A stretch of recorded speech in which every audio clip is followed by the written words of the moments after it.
कक्षा 6 वाले प्रिय बच्चों, नमस्कार। कक्षा 6 गणित में हमारा पाठ 6 पूर्णांक चल रहा है, जिसमें आज हम नया टॉपिक पढ़ने जा रहे हैं, योज्य प्रतिलोम। ये योज्य प्रतिलोम होता क्या? संख्या रेखा पर हमने पूर्णांकों का योग हमने सीखा। हमने ऊपर नीचे के द्वारा भी पूर्णांकों का योग करने का प्रयत्न किया, लेकिन संख्या रेखा पर आज हमें सीखना है योज्य प्रतिलोम होता क्या है। योज्य प्रतिलोम वो होता है जब कोई दो ऐसी संख्याएं हो जाती हैं जिनका जोड़ के 0 हो जाए। है ना कमाल की बात। दो पूर्णांक हैं और जोड़ के 0, जोड़ रहे हैं तब भी 0 हो रहा है, जोड़ रहे हैं और तब भी 0 हो रहा है। अब 1 में 2 जोड़ते हैं तो 2, 0 में भी अगर 1 जोड़ते हैं तो 1 हो जाता है ना। लेकिन हम दो पूर्णांकों को जोड़ रहे हैं और वो उनके 0 हो रहा है। ऐसा हो सकता है? देखिए संख्या रेखा पर चेक करते हैं। धन 3 और ऋण 3 को हमने जोड़ रहे हैं। धन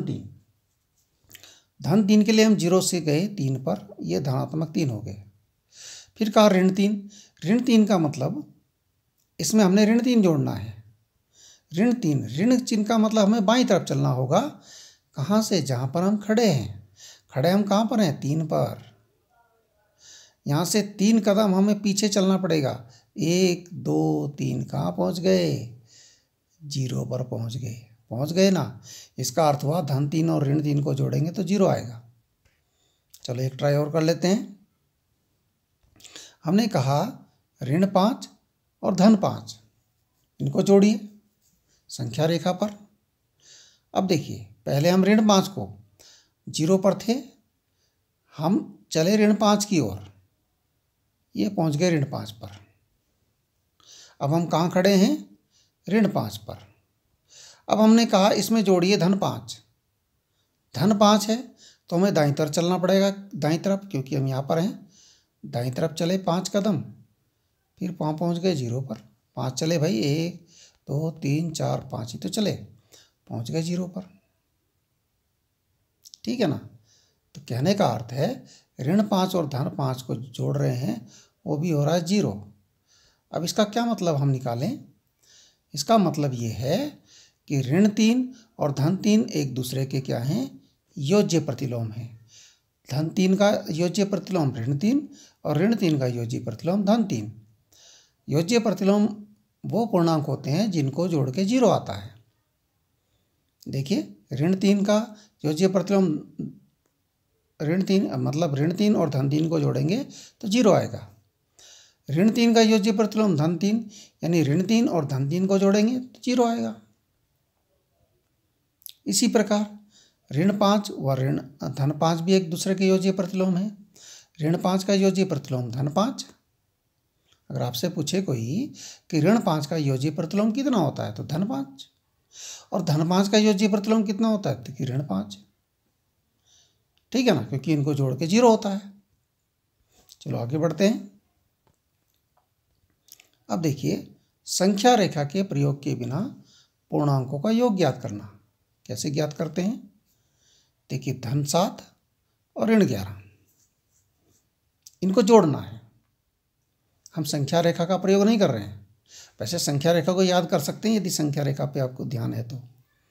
धन 7 यानी धनात्मक तरफ 7 चले, केवल धनात्मक 0 से धनात्मक की तरफ 7 चले, और वहाँ से बाईं ओर चल गए 11, बाईं तरफ 11 चल गए, यानी हम 7 तक ही तो चले थे। 1 2 3 4 5 6 और ये 7, ये 0 था।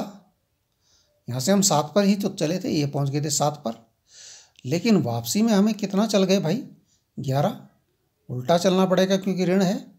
तो 1 2 3 4 5 6 7 8 9 10 11, हम तो यहाँ पहुँच गए, ये 0 था।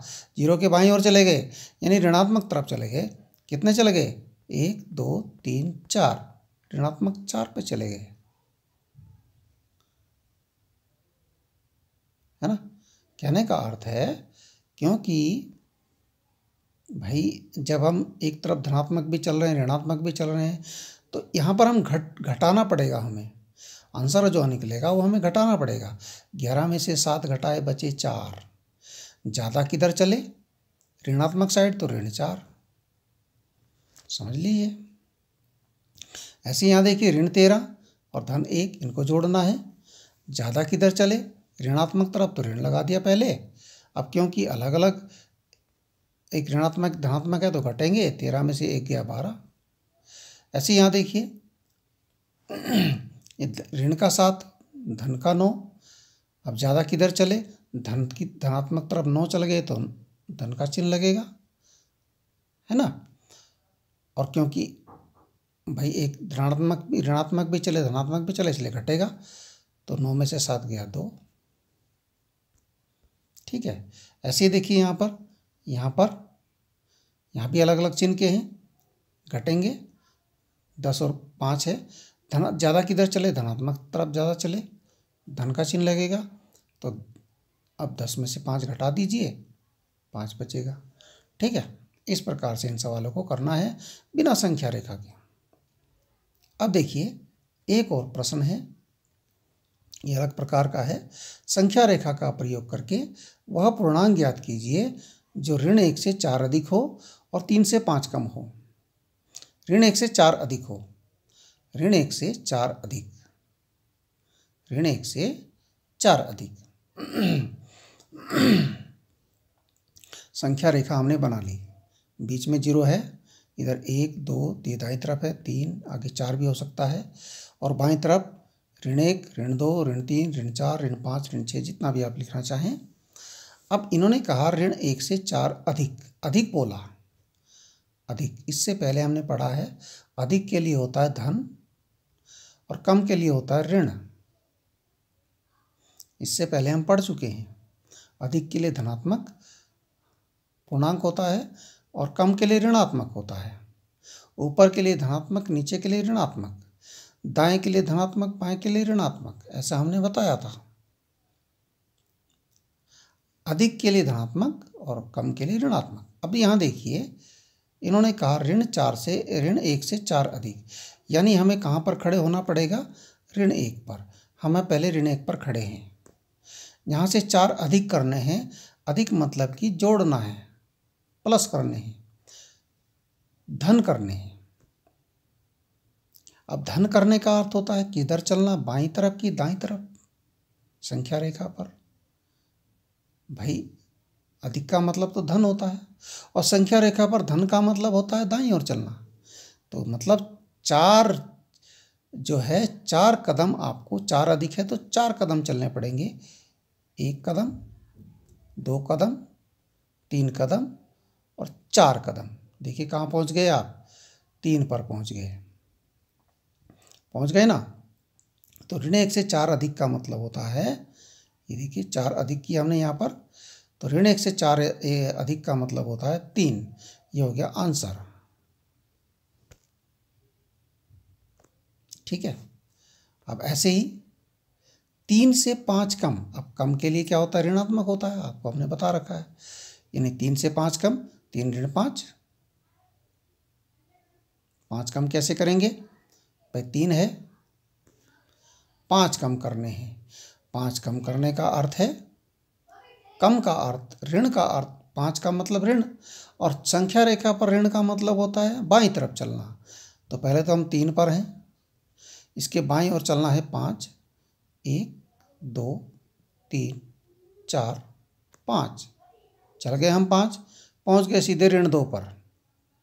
3 से 5 कम, इसको हम ऐसे भी दिखा सकते हैं 3 ऋण 5, या हम दिखा सकते हैं 3 धन ऋण 5। तो कितना आ रहा है, ऋण 2 पर पहुंच रहे हैं। ये इसका करने का तरीका है। चलो आगे देखिए, अगला तीसरा आपने एक और डाल रखा है इसमें, ऋण 5 से 3 कम। ये आपने स्वयं करना है, संख्या रेखा बनानी है, 0 बीच में करना है।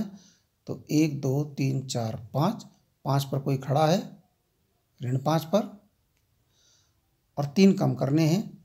तो कम के लिए किधर जाएंगे आप, कम मतलब माइनस, और संख्या रेखा पर माइनस का मतलब होता है कितना होता है, किधर जाना होता है, बाईं तरफ। यानी 1 2 3 और आप इधर ही जाएंगे 1 2 3। आप कहाँ पहुँच जाएंगे? ऋण 5, ऋण 6, ऋण 7, ऋण 8। ठीक है। तो आप इसे कीजिए, संख्या रेखा बनाइए तरीके से, सुंदर कीजिए इसको। ठीक है। तो ठीक है, यहाँ तक अगर आप कर पाएँ तो बहुत अच्छी बात है। धन्यवाद।